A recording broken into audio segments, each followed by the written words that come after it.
Mr. Elmhorst with the help video for the calculating simple interest. So we started working on this yesterday, and the simple interest formula is going to come from the principal times the rate times the time, and that's going to give us the earned interest.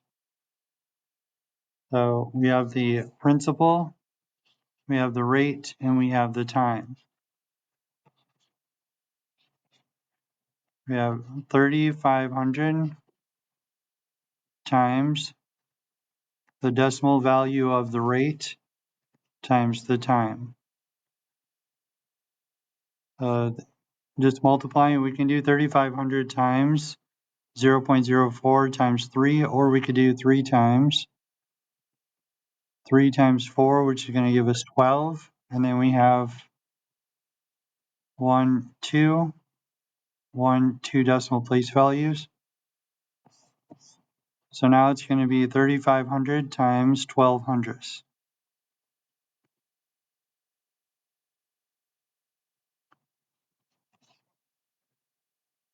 We multiply the 2 times 0, 2 times 0, 2 times 5 is 10, carry the 1, 2 times 3 is 6, plus 1 is 7. And then we have 1 times 0 times 0 times 5 times 3. So we're going to add up these two rows.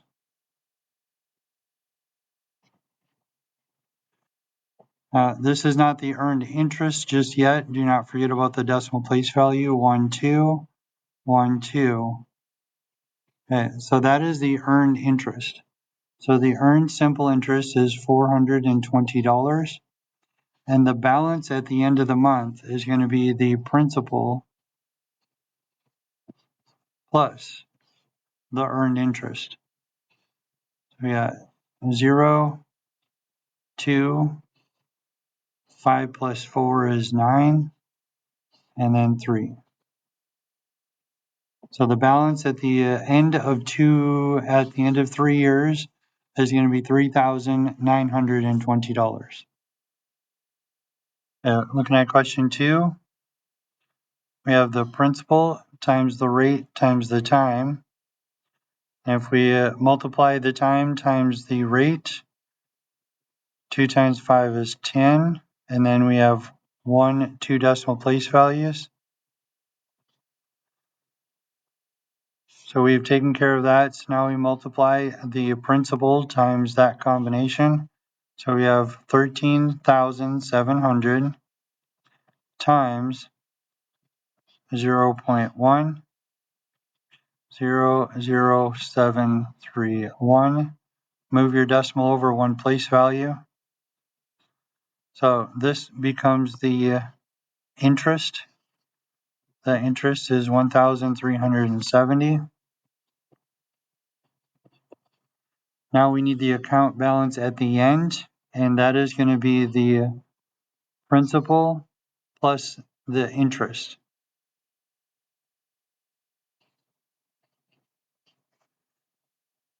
We have the principal plus the interest, and then it'll be the account balance at the end. So we have 0 plus 0, 0 plus 7, 7 plus 3 is 10, carry the 1, then 3, 4, 5.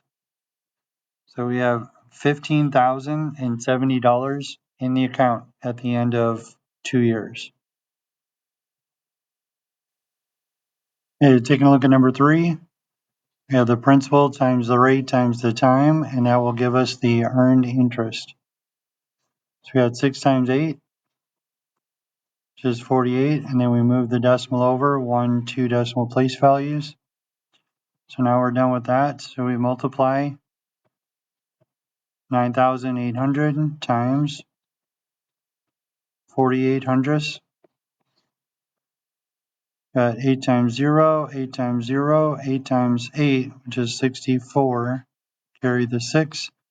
8 times 9, 72. Plus 6, 78. When you're done multiplying that digit, cross out the place value down below. Now we're multiplying the 4. 4 times 8 is 32. Carry the 3. 4 times 9 is 36 plus 3. 39. Now we're going to add up these two rows after multiplying.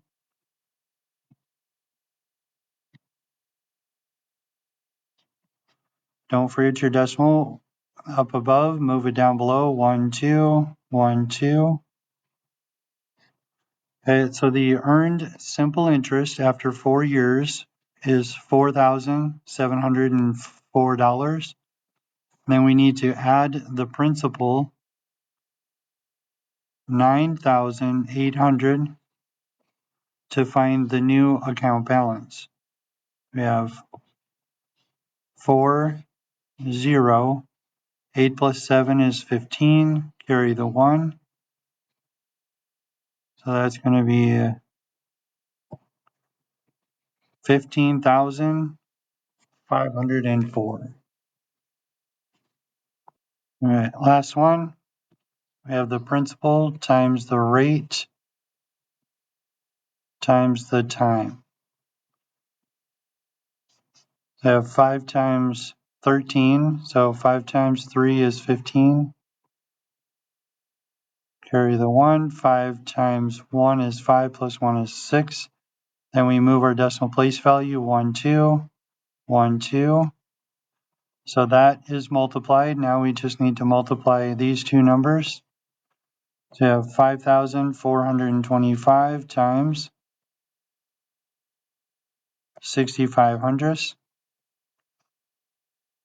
Starting with the 5, 5 times 5 is 25. 5 times 2 is 10, plus 2 is 12. Carry the 1. 5 times 4 is 20, plus 1 is 21. Carry the 2. 5 times 5 is 25, plus 2 is 27. When you're done multiplying the 5, we're done with that place value down below. Now we got 6. And I'm going to reset this for multiplying the next number. So 6 times 5 is 30, carry the 3.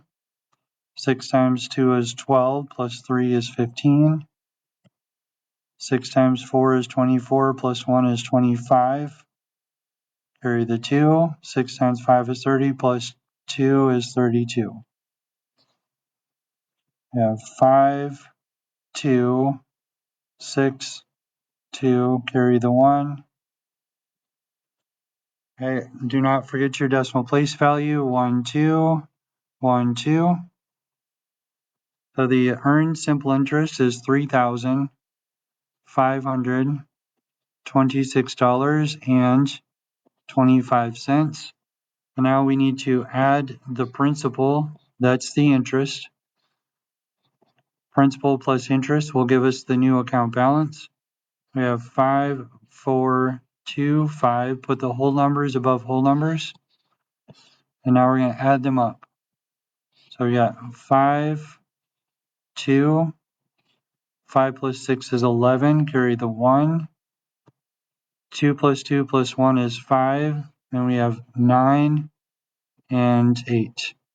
So we have, don't forget to bring the decimal down into your answer. So we should have $8,951.25.